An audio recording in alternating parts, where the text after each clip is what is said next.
I hope all your Thanksgivings went well. I truly do. This Thanksgiving for my family, yeah, it was unique to say the least, and I'd like to share some of the highlights with you. My family for Thanksgiving has Thanksgiving at home every other year, and then away at the in-laws every other year. Then we do the same thing for Christmas. It's at home every other year and away at the in-laws the next year. This year, it was a home Thanksgiving, and the whole clan was going to get together. Well, as it turned out, I had to work Thanksgiving, and so my daughters volunteered to come over to the house, do all the baking and all the cooking for the day. It was fine by me. But you remember how the cleaning went? Well, this was more entertaining. Being a newly made bachelor this year, there was no need to have all the bedrooms set up in the house as bedrooms. Well, or so I thought. My home consists of the master bedroom, which is mine, and the second bedroom, which also has a bunk bed in it, but it's used as a jigsaw puzzle room because I love to do jigsaw puzzles. The third bedroom, well, it was converted to a game room. And we knocked out the wall and put in a partition so the game room and the jigsaw room could be adjoined or disjoined. The fourth bedroom down at the other end of the house, well, that's being used by my grandson who is home from college. And down in the sunroom, which could possibly be used as a bedroom, has a hot tub in it. So, when I realized that my daughter and her husband and her 6 kids were coming up from Utah, I thought, throwing a pillow and a blanket on the couch isn't going to do it. I had to make some changes fast. Well, the remodel didn't take as long as I thought with some quick excavating of the furniture, using the sunroom as a storage shed, and a couple of blow-up queen-size pillows and a couple of queen-size beds. I had the sleeping arrangements ready. My daughter and her family arrived in the evening, the night before Thanksgiving, and I was already gone to bed, because I have to get up at 2 o'clock in the morning to go to work. I briefly got up and loved on the grandkids and fell back asleep for a couple hours sleep. Thanksgiving went well for me at work. Well, if you consider several employees calling in sick and me having to operate machinery as well as running the department, well, needless to say, I was tired when I left work, but I was excited to be home.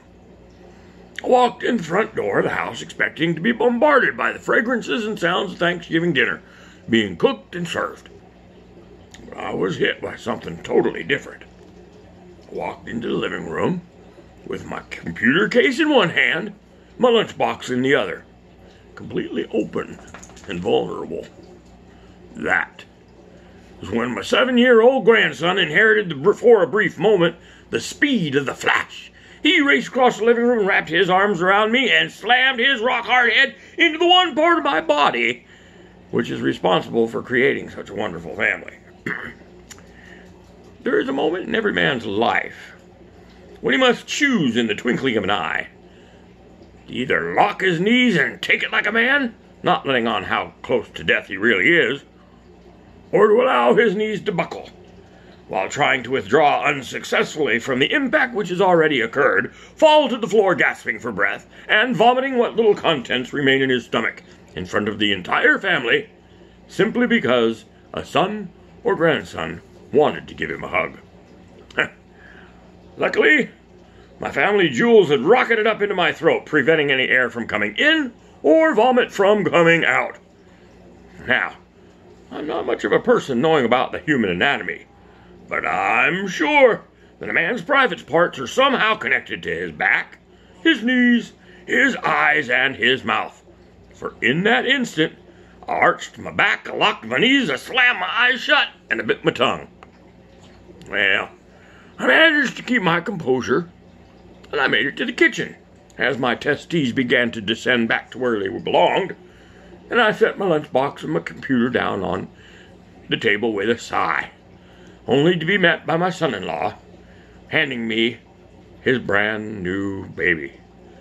I couldn't even catch my breath, let alone speak intelligently, and my knees, well, They were beginning to shake, trying to decide if collapse was still a viable option. I managed to get out a quiet, he's sleeping. You have him. I'll hold him later. Dave, my son-in-law, wouldn't take no for an answer and thrust the baby in my arms. What could I say? Listen, Dave. Your number 2 son just headbutted my cojones up into my sinus cavities, and I'm still seeing stars. I can't even hold my own, let alone safely cuddle a newborn. But if you trust me not to drop your 2-month-old infant as I pass out from the agonizing pain, sure, bring it on, hand him over. Any father or grandfather worth his salt will tell you that the experience which I had just have happened to me is not one that is often talked about, especially to the perpetrator. The blame is all on the adult for not twisting to one side or the other fast enough. And besides, revenge is best when served cold. The day will come when my grandson will have a son of his own, who will give him what I call the headbutt hug. And just like when a strong man at the carnival slams down the hammer and rings the bell at the top of the pole, my grandson, too, will hear bells and remember this day. I only hope I'm there to see it. As my mind cleared and I was able to breathe, I began to notice the absence of the smell of the roasting turkey. Before I could question the non-existence of the aroma, my daughter, the youngest, filled me in on the situation. I hope you weren't planning on eating soon, she said. Eleanor forgot to put the turkey in the oven. Well, I know that my mind was a little foggy from my grandson's superhero greeting, but Thanksgiving is a day set apart from all other days in the year for the single and solitary purpose of gathering the family together for the sole particular meal surrounding an overstuffed, underappreciated bird. How could anyone forget to put the centerpiece of the holiday in the oven? Well, in less than an hour, I received the answer to my question. For my addition to the overall feast of Thanksgiving, I purchased an extremely large spiral-cut ham. My daughters had prepared it in accordance with the directions, and it looked scrumptious. While my son-in-law was carving the finely completed turkey, I watched my daughter. She looked over the ham from one end to the other, tilted her head to the side, looked it over again, and then she started cutting off slices, one layer at a time, and I asked her, "What in the world are you doing?" To which she responded, "Well, I've never had a spiral-cut turkey or ham before. How do you cut the thing?"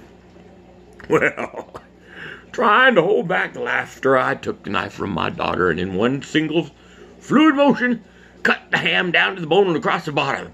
As I lifted off the entire ham from the bone, sliced and ready to eat, I looked into my daughter's eyes.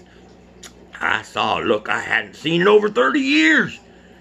It was to her like a cross between Santa Claus landing his reindeer on the roof and discovering sliced bread for the very first time. Now, I can't be sure, but I believe the sight brought a tear of joy to my daughter's eyes. The remainder of the holiday dinner went pretty much as planned. Everyone eating too much, not leaving room for dessert, and just as the kitchen was cleaned by the ever-so-reluctant vocal teenagers, everyone wanted to start on round 2, devouring the dessert, which they forgot the ice cream for, and dirty all the dishes up again.